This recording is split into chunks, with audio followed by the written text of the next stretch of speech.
Hello friends, it's your pal Goob here. I made this video today because I wanted to talk to you about your car's extended warranty.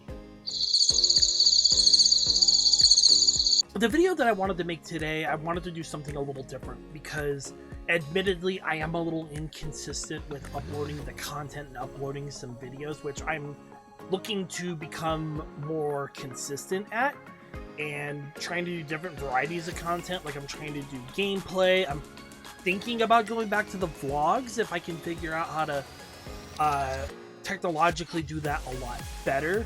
I'll do some deck profiles, I'll do some opinion-based videos, but I do want to be regularly putting out more content for you guys. However, one thing that I think is vital is to kind of do an introduction of myself because, I want to be able to get to know the community a little bit, and I want to be able to share my journey for Universus and where I started and where I'm at today with the game. Let me go ahead and show you some decks. So the very first character that I played when playing Universus was Bakugo 1. Basically it was play the orange cards deck. Some interesting little combos that I had going on here. I mean, every Bakugo deck needs to have Stun Grenade, every one of them needs to have Howitzer Impact, every one of them needs to have Howitzer Impact Cyclone, but one that I kind of utilized with his Destruction was, we're using Hardened Fist in this deck. Basically, it's the whole, I'm going to destroy a face up to make you destroy a face up, then next time I destroy it, I'm going to rebuild. To kind of help Bakugo with his stage a little bit, because with him blowing his own stage up for stats, unless you're going in for like the absolute kill, if you kind of overextend with him without doing the math properly, you can kind of screw yourself over. That's why I have things like Hardened Fist in here, just to kind of utilize the, okay, I'm going to lose a foundation here, but this card allows me to build one in just to be safe. We also put Hardened Blitz in here because for the fact that I have Hardened Fist, and then I was also running Red Riot's the coolest. Any card that says, red or hardened in my discard pile, I can give it up to 5 damage as long as I have 5 or more in the discard pile. Then you had your classics. You had Arrogant Disposition, Latent Skill, Bursts of Speed, Tight-Lipped, Red Riot's the coolest, Forcing Surrender. This one had Excited for Blood in it, literally just for the draw card effect. I didn't really, it was cool to, to keep my health up and all that, but we just want to draw cards, play all the orange, it's about as classic of UVS as, without getting in the retro. Well, I guess this would be getting in the retro, but pre set 1 MHA, this is about as classic as you can get for a deck. Another set 1 character that I really heavily got into was Ochako 1. So, as much as I appreciated playing Bakugo, just because I do play rather aggressive, she taught me to utilize my patience. Patience. Use the force. Think. And to, really pay attention to what I'm doing defensively, and then when it's time to go in for the win, you can just swing at it, right?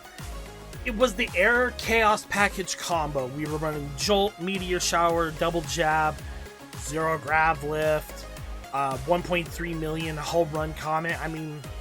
All the attacks that cleared itself out, stunned your opponent's board, snapped to momentum very easily. We were doing the Meteor Shower looping.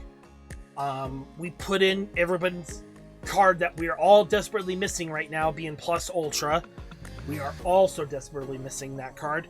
And then it had Seizing the Advantage in it just to, give the extra foundation, and then the, form on it, flip, then flip one of your opponents.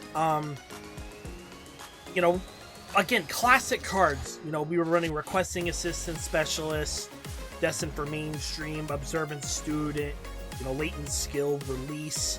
But then, I also had, ways to get out.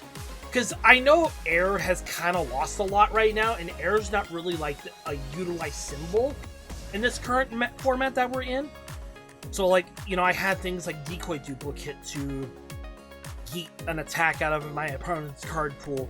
You know, I had ways to pick up, you know, build extra foundations just to be safe on my turn in case I couldn't kill somebody. I had, you know, the speed hate. I had, you know, the way to draw cards if I needed to, or if I needed to go fishing for blocks. Thank God for Mirio's cards, because before this set came out, I was really hurting because I noticed I found my opponents were getting to like 1 or 2, and I was leaving them there. Where cards like Lemillion of the Big Three gave me a way to say, actually, that one I was leaving you at now turns into lethal. It makes it to where, like, it was extra steps for me to have to work with. But it got there. I took this deck to 2022 Pasadena. I top 32'd with this deck. I mean, I know top 32 is not really something, you know, ride to the ponies with and really celebrate, right? But for being my first provisional and being able to say, you know, I was the top half of the 50, you know, I was proud of this deck. It was a lot of fun. We also, you know, excited for, like, you know, training partner, wall cling for the throw decks, convenient timing to make it harder for people to make their checks for you. You know, we had more plus ultras in there in case, you know, we were having a hard time with our blocking. This deck was honestly like one of my most fun, as much as I liked Bakugo. Ochako 1 was just, it was just circus noises, right? Snap things of momentum, and then just loop the meteor showers until you ran out of meteor showers, and then played everything else, right? Hope, you know, your opponent committed out, because then one of your cards can be 1.3 million volts straight to the dome. And then you were celebrating and just clashing in the lightning, just doing that loudest guitar riff. Anyways, then I went on to play Ochako 4. So, first of all, I'd like to shout out to the OCE winner for taking this character, along with Spike of all characters, to win a major event. It was really nice to see this character do very well. Unfortunately, with me, it was a lot of trial and error. I'm not gonna lie, it was a lot of trial and error. Especially, you need to, you know, you need to be careful and pick and choose when you can flip your foundations with her. And everybody knows when you're playing Ochako 4, you're playing all the high attacks, right? You're playing all highs, so they just know the block zones to hold. You know, yeah, I could have thrown like a sneaky low in there, or, you know, something of that nature, but I just felt like if that was the only attack I drew, it was kind of a dead card, and it didn't really utilize. So I mean, you had to go for all the high attacks. So like this one had Vast Hybrid, especially in the meta right now with how big assets are. This one saved me, I want to say, a few games, whether it be locally or when I went to the Las Vegas regional. I mean, this card has saved my life. I can't tell you how many times, from like box or Cape of No Return. Then you had things like Tasty Rift that said, you know, please let me just poke with this. It's a really fast poke attack, but I want to be able to sculpt my hand. You know, Jaw Jammer for, you know, you're going to flip a useless foundation, or if you've got a couple extra ones that you're just willing to say goodbye to, give it an extra 4 more damage. So now, it, you know, very slow throw, but still, when you do a 2 high for what would be 11, that's a pretty tasty throw. We're putting in Heal Strike to do, you know, oh, I don't really want to flip this foundation, but I'm going to flip it anyways and then unflip it for the speed. You have Battle Order Release because I have a ton of face down foundations anyways. You know, what's one more to draw a card and then give it a maximum 4 damage and then flip something for speed, right? And then obviously, it wouldn't be an Ochako deck if it didn't have Falling Skies in it. I mean, what can you say about this card? I mean, anybody that's running it on its symbols, Water, Earth, I think that's Air. You know, any of those 3 symbols, if you're not utilizing that card in your deck, why? Just why not? Why not, right? Where I struggled with her was her foundations, just because it was really hard for me to say, man, do I want to make worth flipping this? Is it gonna be something that I utilize? Like, okay, Weapon Clash was really cool to flip because it built me an extra foundation, and if I had something like Jaw Jammer or Falling Hail Strike, if I put in a really cool foundation or something I could unflip with it, then do it that way, right? Hungry for Fame was another one of like, you know, it was a commit flip cost, and take a card from your momentum to your hand. So like I was short an attack. Oh look, here's a quick attack. Obviously it had quick response in it. Why not? We're running all highs anyway, so let's just hopefully give the speed without, you know, having to flip anything. Also warm and bubbly because we're face tanking a lot. We ran a one of Fearless Frog as like a buddy card because why not? You know, with the meta being super relevant high, it was the low, I'll change it to a low kind of situation. You know, we had struggling with studies for the defense, we had surviving the final. Fast Friendship was something I would like to apologize to a lot of my opponents because boy howdy did I always read this card wrong. I've always read it as this attack gets -2 speed if your character is committed, when it's really, if you have more face down foundations, your rival loses 3 speed. So to those that I've unfortunately read that wrong with, I'd like to apologize and say that's a my bad. My bad on the Fast Friendship there. You know, Ice Gliding, to say, I'm just going to tell you right now, I'm going to block this to make it the next one super. So this was the other action I was thinking of. Because there's a lot of characters, especially in UU, that say, I'll cancel this, I'll cancel that. You need to be able to nope the nopes nope, right? I don't want to have to sacrifice, you know, a random attack if I know it's going to be the kill shot and I have Cape and No Return and I don't have any more attacks in my hand. This was the action that said, actually, no, bite me. We had Cheerleader in it so, you know, characters like, we're thinking like Ryuku, Younger Toguro, you know, you name it, right? It currently would be like Godzilla. You know, don't pump any more stats into this. This is a one and done situation. Oddly enough, Desperate Struggles was something that I utilize a ton. I don't know why I never put it in my main board. I mainly used it for the speed hate. To be honest, I never really used it for the anti-damage, but it was mainly there for the speed hate. And then Faith Shield, about as classic of a card as you can get, right? Your anti-throw, really giant attack coming towards you. Broken Psyche was another. Actually, you made this a 2. Nice poke. Good job. I will be honest, as much as I appreciated the character and what she does, I did not enjoy her as much as I did on Choco 1. Just because I felt like, you know, think about going up against this character and you're playing somebody like a Byakuya. You know, and suddenly it's your turn and your entire stage is flipped over, right? She had too much that went against her of, I either don't have anything to flip or I really don't want to flip these, you know, kind of situation. I don't know how else you could have eroded her or made it a little easier for her. I mean, yeah, she had the, you know, you can unflip once per turn, but even after one attack, you unflip something, you know, you still only have 2 foundations to work with.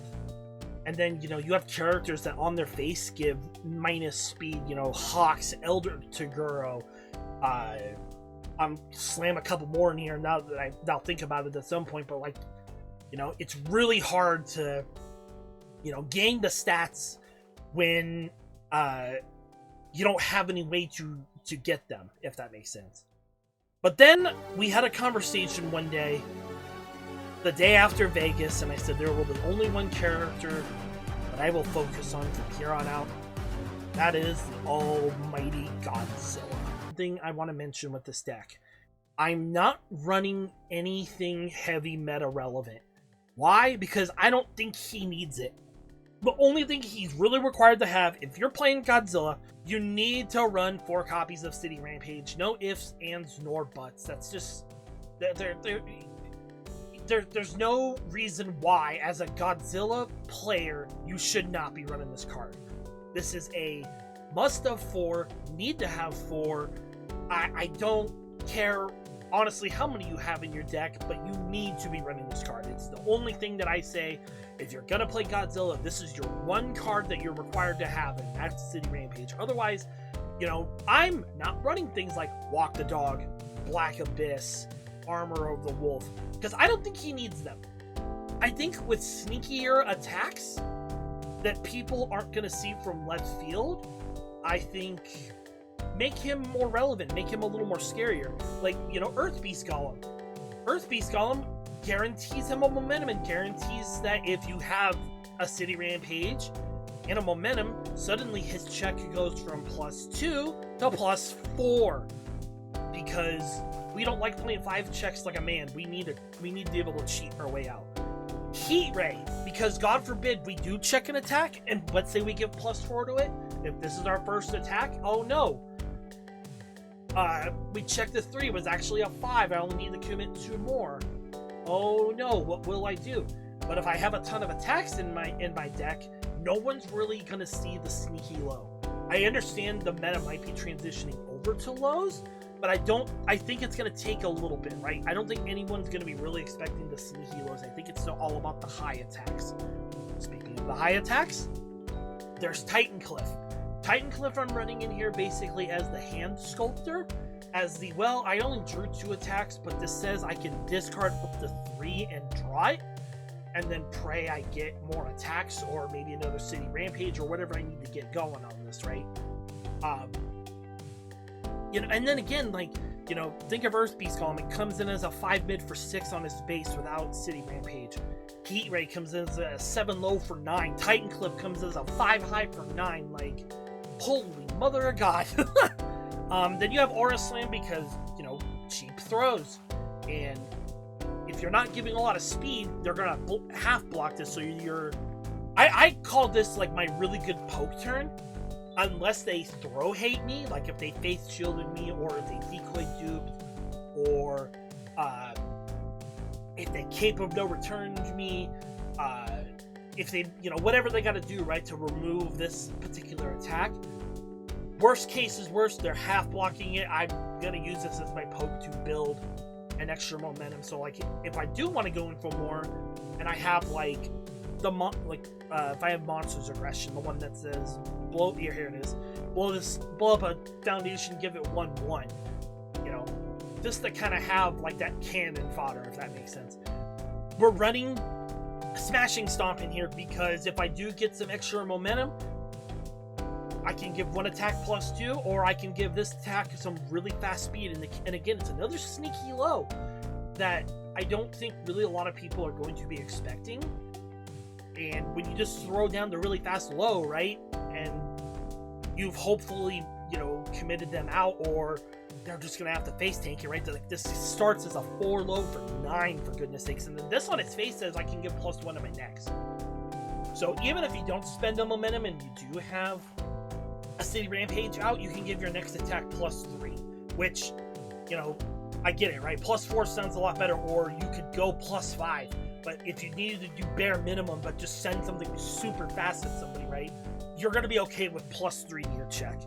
And then Mega Burst, because of the hilarious static text to it that says, after your rival, or after you play this attack, it gets +1 to its stun rating for each attack in its card pool.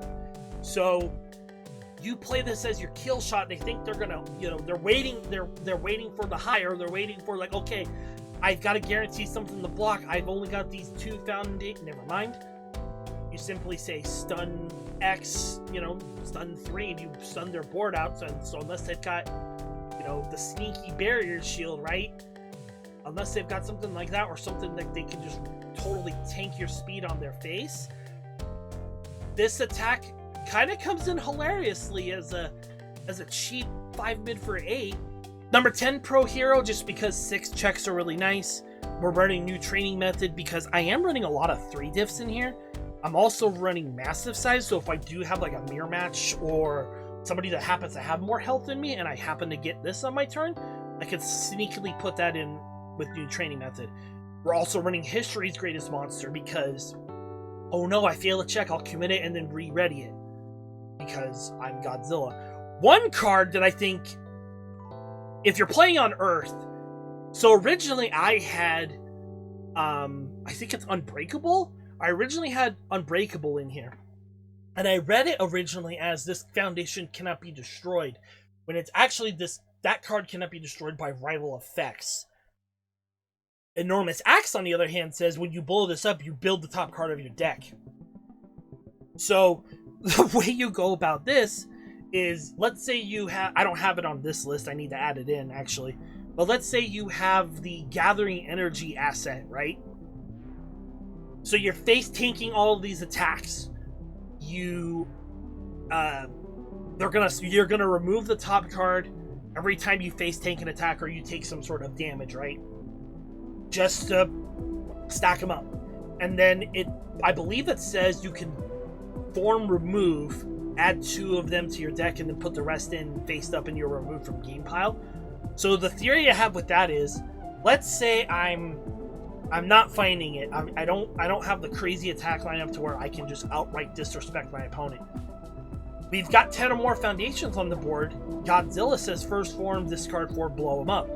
Then you can form with Gathering Energy, grab those cards, and then if they happen to be extra foundations, you know, let's say you're holding 2, now you've got a 3rd foundation you can build in a potential block in case you need it, or you can just build 4 foundations, outbuild them right out of the gate, right?